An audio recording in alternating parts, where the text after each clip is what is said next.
landed here instead on March 27, 1513. And then that would be Easter Sunday. So he decided he would name this new land not Florida. It's well over 100,000 indigenous people. Started to run low on rations. They too met the same fate. Now Pedro's next dilemma: what to do with 265 dead. So look, a.k.a. Bay of the Dancing Dolphins, a.k.a. Massacre Bay. And we'll talk to one side, you're going to see a low-cut wall of palm tree trunks. This is known as the Kubo Line. Now the Kubo Line used to run east and west along the city, and it would intersect with the Rosario Line, which looked just like it, creating that Presidio. Now one more time to the right, this wall's entirely different. Notice the notches cut in it? That's where they would put cannons that were manned 24/7. That wall is referred to as the San Domingo Redoubt. Now if you're looking at these walls and you're thinking, wow, I thought they'd be taller. Well, you know what? So did I. As a matter of fact, I pulled a supervisor aside when downtown parking garage. What it doesn't say is that there's nothing whatsoever historic about the historic downtown park. It's on the San Marco really must have been a beast, because that's a large hotel right there. Now the demise of the San Marco, see, that's where my curiosity has always lingered. It burned down about 3 years after the Wax Museum and the old drugstore. Let's start with T.W. Spicer, shall we? See, T.W., he was the pharmacist at the drugstore back in the day. And what a character this guy was. He had a concoction. He would tell you straight up, this cures death. Death. They show the bar attractions at this ticket booth. If you're disembarking at stop number 3, handhelds and uprights, backing down like you would back down with J.D. Rockefeller, and he used that money to mold this town into what you see today. This town was this man's chessboard, ladies and gentlemen, and he did move the pieces around as such. Now, it cost him money every time he moved a piece. That was irrelevant to Henry. He got a town molded in Augustine, and they were slated to be torn out. However, the daughters of the right-hand side only, please wait for that bell. Just don't exist. And Captain Jack Sparrow's sword. Now you heard me right, ladies and gentlemen. Johnny Depp himself came here, donated the sword from the original Pirates of the Caribbean movie, and it's on display in our Pirates Museum. But let's not confuse this sword with Captain John Ward. Captain John Ward, he's the real-life Captain Jack Sparrow. His sword is not here, it is Johnny Depp's. Ladies and gentlemen, if you're disembarking, handhelds and uprights, backing down like you would back down a ladder. Right-hand side, you're going to see river and port. Now inside, that's a full-blown menu, but notice that rooftop lounge, tiki torches, umbrellas, flatbread. Behance is an Irish pub. They got a really good room in Behance, ladies and gentlemen. Just past that, you got the Teeny Martini Bar. Now I like to say that's for people with tiny tolerances. Then you got Eric's, a top-notch seafood restaurant, and at the end of the block, the Casa Reyna, Mexican restaurant / tequila bar. Along with this is tight. It's for a couple of reasons. One of them being tactical. I want you to imagine that you're the general of your own army, and you're marching your troops down through these corridors right here. If this doesn't make you nervous, well then you've got ice in your veins, because you're sitting duck out here and it's like shooting fish in a barrel. The other reason they did this was for air conditioning. They obviously were into these dwellings to cool them off. Why? Well, back then these were single-floor flat-top dwellings with courtyard entrances and no glass in the windows to prevent that air from coming in. Ladies and gentlemen, if there isn't any glass, everything's going to come in, including bugs. So you would enter through the courtyard, you'd see a fire pit. 9 times out of 10, that's burning. See, the smoke from the fire would drive the bugs back out of your house, but it also drove out their lungs. These people, they did not live very long. Now, up here on the right, you're going to see a white wall, and if you look, you're going to see big openings in it. That's where the cars drive through. The little openings with the wooden slats up are the ones we're going to concentrate on. That's what the windows used to look like before the British arrived. They're the ones who added the second floors, the front doors, and the glass. Now, the glass, it was usually fixed. That means it didn't open or close. That did fix the bug problem, but it did nothing for the air conditioning, which was the primary function of the... Oh, there it is, yeah. Hang on to that, though, because if something happens to your sticker, you can show that to any ticket booth. They'll get you another sticker. All right? It's an island in the Mediterranean Sea, east of Spain. Andrew Turnbull, he's a plantation owner about 60 miles south of here, where New Smyrna is today. Andrew, he ventured to Minorca and returned with several Minorcans to become indentured servants on his plantation. But Andrew was a terrible plantation owner. Several Minorcans passed away of starvation. Now, ladies and gentlemen, because his plantation failed. Now, the handful that did survive, though, they followed from the campus on a 60-mile trek north back up here to St. Augustine, and they settled right here in this corridor we're driving to now. And they said, the heck with it, I'm tired, I'm going to pitch my tent right here, I'm not going another foot. We wouldn't be able to make that statement, but they did. And we can. Now, at the end of the block on the right, you're going to see a wooden structure. Now, the door says Scarlett O'Hara right on it, referred to it by its original designation. When the place was first built, it was a cracker house. Remember the killed Wreck Arrows in stop number 2? Well, this is where they live. It is not a replica. It is not a redo. It's the actual house they lived in. Now, what got me first and foremost about it, of course, was the size. Most of the dwellings you're going to see from the early 1700s weren't even close to being as large as this wooden structure on the right-hand side at the end of the block. And the bench in front of Potter's playing chess with this town. Well, on the site of Henry's second hotel, there was a church. It was called the Olivet Methodist Church. Henry wanted the land, and Henry made a deal with the congregation to get it too. He said, look, the Methodist Church, that's the church Henry built for them. Now, that church cost Henry $84,000 to be still had to knock the building down. Now, I gotta be honest, I didn't think Henry knew how to negotiate at all after hearing that, but then they showed me the property and Henry's vision for it. Now, that completely changed my mind. So if you're thinking the same way I was thinking at this point, you're gonna see a little rounded section of the building. That is known as the rotunda. Now, back in the day, that was the hotel restaurant, but now it's the college cafeteria. Focus on the windows in the rotunda. That's 70 panes of stained glass, all installed by Louis Comfort Tiffany himself. Now, that's bulletproof glass in front of it, reflecting back at you. It's on the inside, it's on the outside, and it's there to protect the investment. You see, that stained glass is insured today for $130 million and passed away herself. Now, that shook Henry up. So he told the congregation, listen, build a church, do it in a year's time, so that we can hold a memorial service on the 1-year anniversary of their passing. And if you accomplish that, I'll give you the church. Well, ladies and gentlemen, they did accomplish it. This beautiful church on the corner to our right, that church went up in 361 days. They're still working on the road. Ladies and gentlemen, 361 days. Try that today. You'll be lucky to have a permit in hands. Henry's passed away. He was in New York, so that's where he was buried. And held it up right backing down like he would back down a ladder. Ladies and gentlemen, that substance was called poured concrete. And that's what Henry's admiring. He can see from across the street in front of his college. Take it at your own pace, not somebody else's. You want to pause it. When you hit play, it'll start right back up where you left off. You don't miss anything that way. There's a curse on the road, too. Now, go figure. This is an Egyptian artifact with a curse on it. Can you believe that? Ladies and gentlemen, it's said that if you move, though I am not allowed to ring the bell here. Y'all ready? The verbal cue is ding, ding. Aren't we clever down here? Bar for the nightlight they put inside of it. Now, if you take a look out front to your right, when we go by the front of the Alcazar, you're going to see a green fountain standing out front. That fountain is standing on the property where the Olivet Church used to sit. So this is your $4,000 piece of property that Henry received in trade for the Grace United Methodist Church.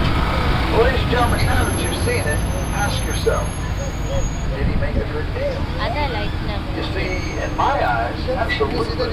Otherwise, to this day, there would still be a building standing right between your two flagship hotels blocking the view. And if you haven't figured it out by now, ladies and gentlemen, I promise you will by the end of this tour. Henry Flagler, he doesn't operate that way, he just doesn't. Now, Auto Lightner, Auto 1, the second floor is full of crystal. Solid crystal floor-to-ceiling lamps come to mind amongst the picture faces, chandeliers, and water gobblets. If it's made out of crystal, it's up there. If you're disembarking at stop number 10, ladies and gentlemen, please wait, gentlemen. Either side will be fine, but please wait for that bell. I got to be a little bit further forward, and then I'll ring it. You look to your left, you're going to see this is where the deep end of the pool would have been, and it would span this entire corridor all the way up here to the bump out, and that's where the shallow end was. Would have been it was. I said that because today the pool's a restaurant. It's called the Cafe Alcazar. You can eat in the deep end. That's what they say. Now, you do have to have a reservation to eat there, and it's my understanding the food is wonderful.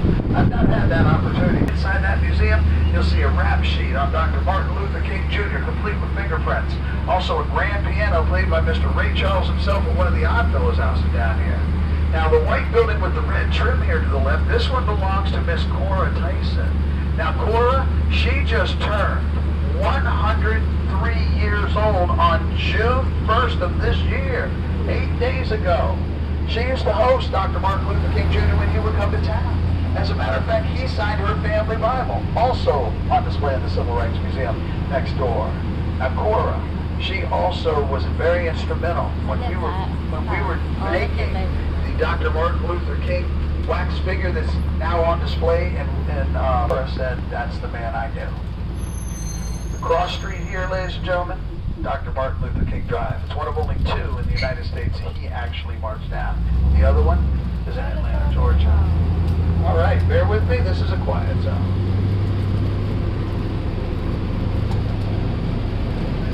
I had a chance to talk with many people, some of whom are considered some of the very outstanding leaders and people of our nation.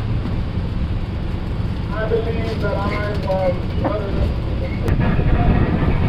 Ladies and gentlemen, that speech you just heard was delivered right across the street at the St. Paul's Church. This is also Cora's church, and when the weather's good, my understanding on Sunday, she still walks to and from it on her trip. That's got to be part of her secret, ladies and gentlemen. Take a look to your right, you're going to see the Lincolnville Museum and Cultural Center, stop number 11 on our tour. Vacation rentals. Sabi ko nga lang wala.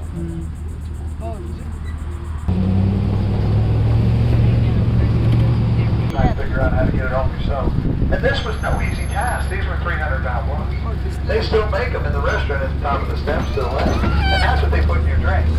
And no, ladies and gentlemen, they don't give you a 300-pound drink. They chip the ice off and divvy it out. Served up fresh tea.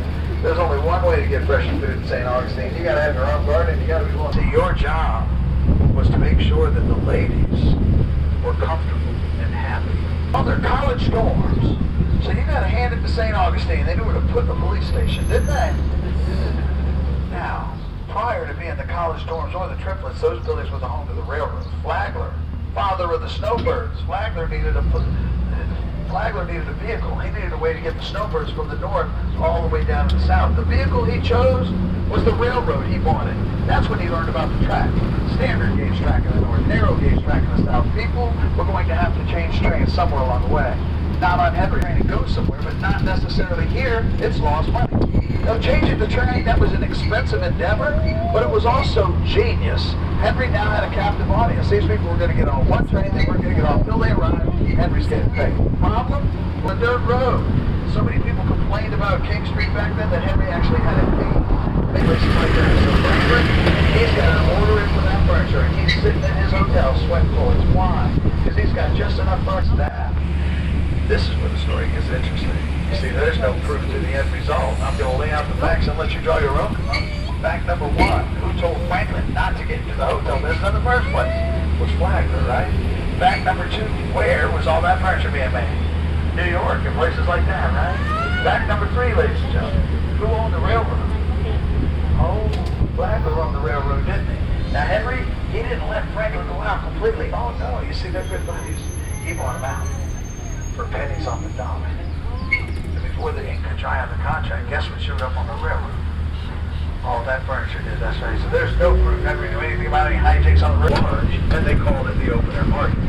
In this open-air market, it was the first place in the history of the United States that they ever used a weight and balancing system of payment.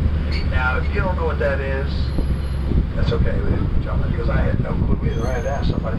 If you've ever gone to the grocery store and bought produce, or maybe you've been to the meat counter and you bought meat, that man's name, Mr. Juan, he owned himself, all 4 foot aluminum. That's right, ladies and gentlemen, Juan, he was only 4 foot 11.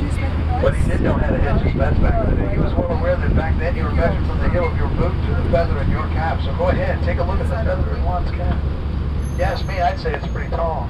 I'd also bet money he probably picked that out himself, but either way, fully dressed, Juan, he was 5 foot 10. So size matters. All the way back to the early 1500s, Juan is proof.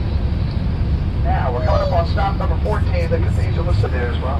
There's also a ticket booth, ladies and gentlemen, a little white building with green trim and a brown roof. You can get tickets to any and all of those attractions. You may have been on the fence at stop number 1. If you're disembarking at stop number 14, please wait for me to come to a complete stop and ring the bell. Then use the handhelds and upright to back you down like you would back down a ladder. Right-hand side only, this bell. Right-hand side only, please wait for that bell. Ladies in motion, please remain seated till you hear the bell at the next stop. Bear with me one moment while I merge into traffic here, ladies and gentlemen.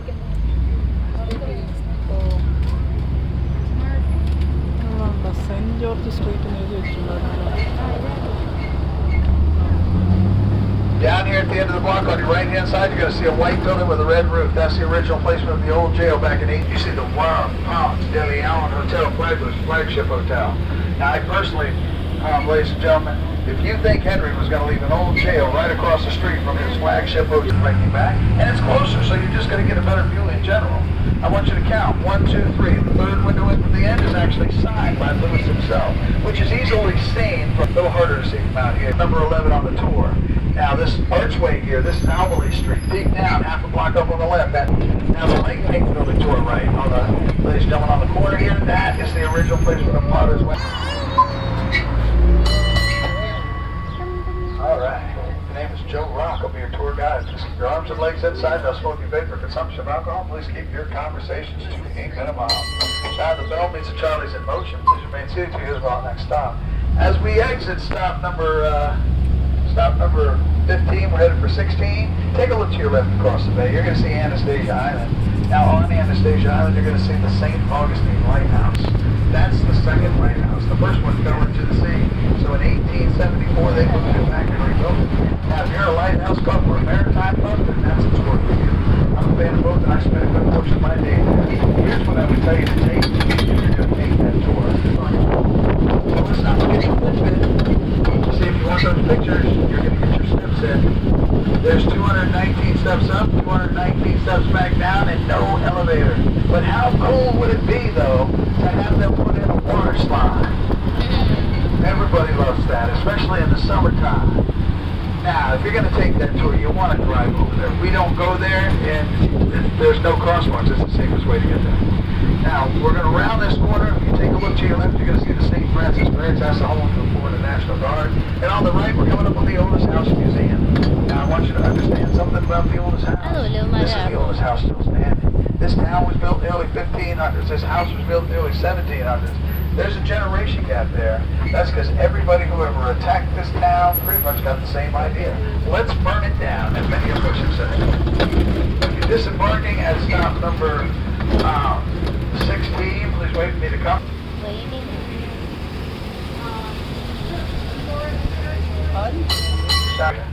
Now, every magician has a good assistant, and I've got an entire trolley full. So can I get everyone to say, abracadabra?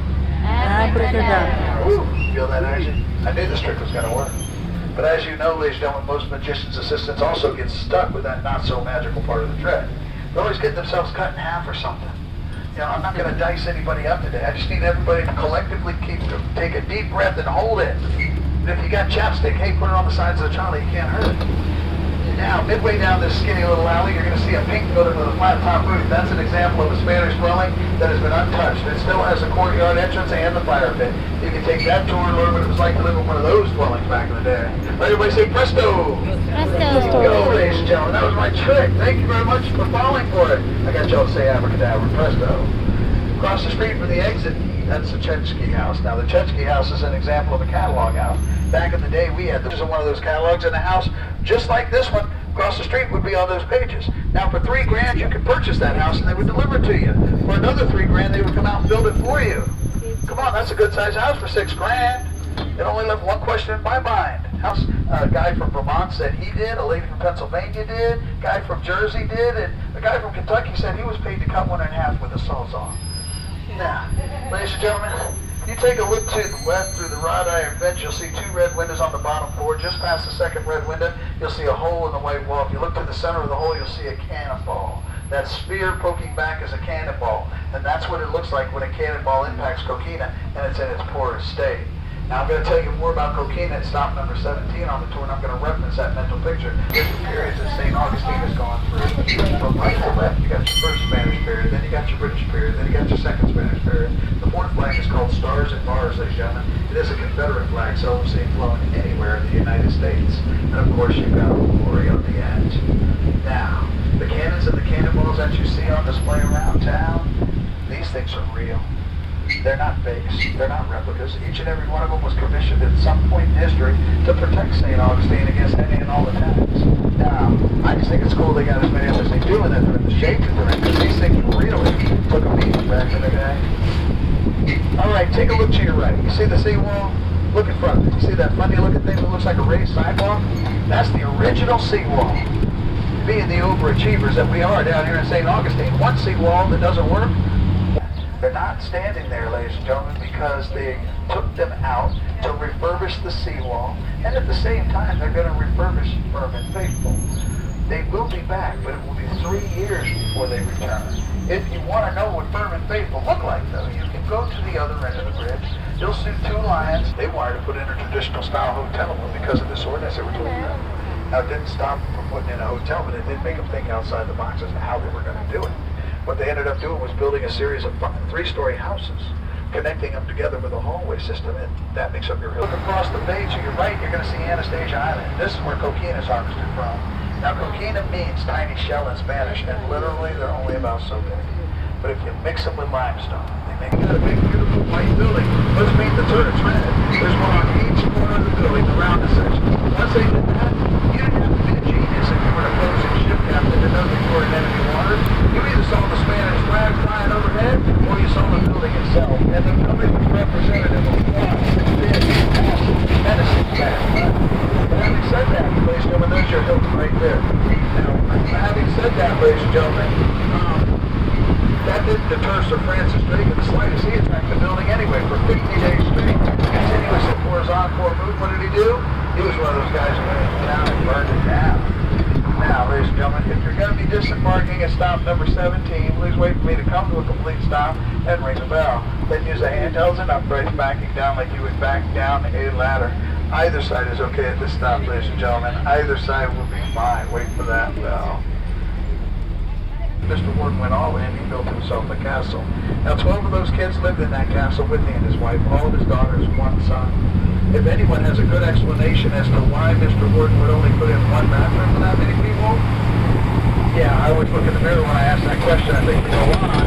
I can tell you right now, from the expression on your face, who's from a big family and who isn't. I got 6 sisters and 1 brother. That's a fairly large family. We had 2 bathrooms. We could have used 3. If we'd have had 3, 4 wouldn't have been bad. You get the idea, but 1. Well, what do you think her first order of business might have been? Let's guess bathrooms. I think legally you got to have more than one to have a hotel, even back then. But either way, she did everything she legally needed to do to turn it by the name of Robert Ripley. Now, Robert, he fell in love with the Warden house and tried to buy it from Marjorie. Marjorie, on the other hand, she's living in a penthouse apartment on the roof, loving life with her husband. She's got no interest in selling, nor did she sell.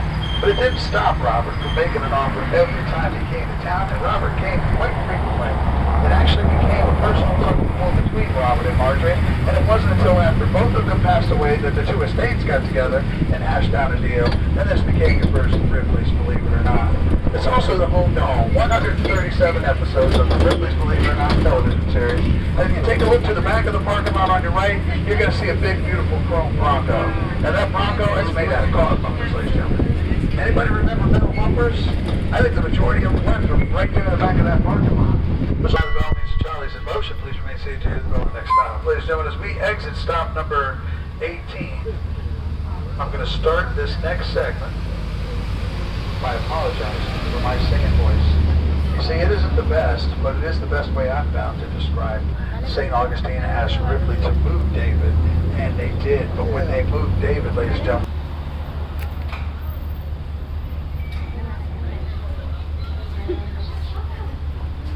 all right, is everybody situated? None of that happened without Lucy jumping through some hoops, though. We'll talk about the hoops in a moment. Take a look to your right. That pink building on the corner is one of the houses Lucy built. She also built the white structure right next door, and 3 for 3 she built the coffee house. Now that's 3 of 129 total that Lucy built. And of the 129 she built, 124 of them are still standing today. Personally, I think they should have left the young lady alone. She obviously knew how to build a house that would withstand a hurricane. But no, see, being a female, Lucy wasn't allowed to own the land that she had inherited, so she had to put the land in her brother's name and then build the houses. Now, up here on the right, ladies and gentlemen, just across this field, you're going to see a big, beautiful cross. That cross is standing on the village of St.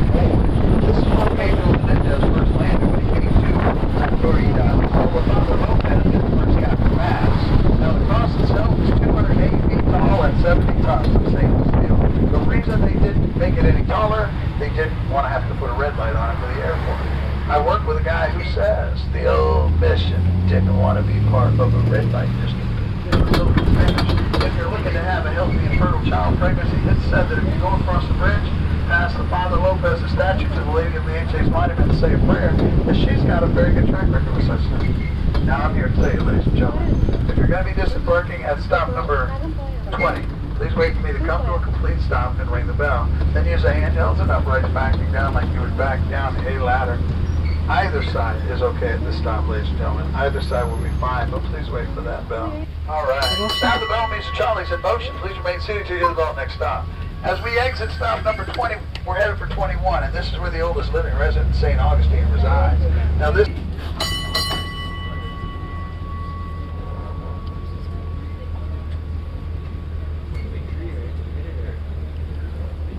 See, yes, they did that. Ladies and gentlemen, but this is the street. Now I'm going left, so you can get some good pictures. I'll go slow, but keep a good tight grip on that camera. Please don't pull it out past the end of the trolley. If it drops, I am not allowed to stop. All right. Isn't this gorgeous? This is one of my favorite views on the entire tour. This is the bayfront in the morning before all the hustle and bustle. Now, if you take a good look around, though, I think you're going to notice something about Magnolia Street. There's not a single magnolia out here on it. There is a peacock on the wall over here, though, ladies and gentlemen. That's a pale peacock. Now, ladies and gentlemen, that freeze back in the mid-1800s that knocked out the Aloha plantation in Lincolnville also did a number on the magnolias on this side of town, but it left us with all these beautiful baby senators, all this beautiful Spanish moss. Spanish moss, by the way, ladies and gentlemen, isn't Spanish, nor is it moss. It's actually an heir plant from the pineapple family, which coincidentally isn't pine, nor is it apple. Spanish moss is also the cause of the very first automotive recall in history. Henry Ford, he didn't know about the chiggers and the mice that live in Spanish moss, and as a result, he made the decision to stuff the seats of the Model Ts with. So that was a real bite in everybody's wallet. All right, we just entered the grounds for the Fountain of Youth. Now, first and foremost, you can drink from the Fountain of Youth while you're here. Give it a shot. I tried it 200 years ago. It doesn't work, but give it a shot anyway. There's also well over 100 of those peacocks here on the ground, so keep your eyes peeled. You're liable to see a few more. Keep those cameras at the ready. The one with the blue neck and the plumes like that one, that's the males. The females have green necks, and there are 4 albinos as well. 2 males, 2 females. The males, again, having the plumes. Handhelds and uprights backing down like you would back down a ladder. Either side is okay at this time. Either side is fine. Ladies and gentlemen, the albinos only come along once in every 40,000 eggs. On discounts, we have Key West, Savannah, Georgia, Nashville, Tennessee, Washington, D.C., Boston, San Diego, California, San Antonio, Texas, and our newest city, Charleston, South Carolina. They're good for up to a year for discounts at any of those sister cities. Also, ladies and gentlemen, if you take a look at these ferns on tops of these posts, one to my right, one to my left when we exit, you're going to look at them and you're probably going to think to yourself, they're dead. Why am I looking at these? Well, that's the whole point. You see, they're not dead. They're dormant. As soon as it rains, they'll be as lush and green as the grass across the street. When there's no rain, they shrivel up and look like this. They call them, but to your right, you'll see the front side of this wall, and it's called a tabby wall. That's because it's loaded with those oyster shells, and it's sharp. They built it for that reason. It's a tactical thing. So if you try to scale that wall back in the day, there's a good chance you'll get cut and cut deep.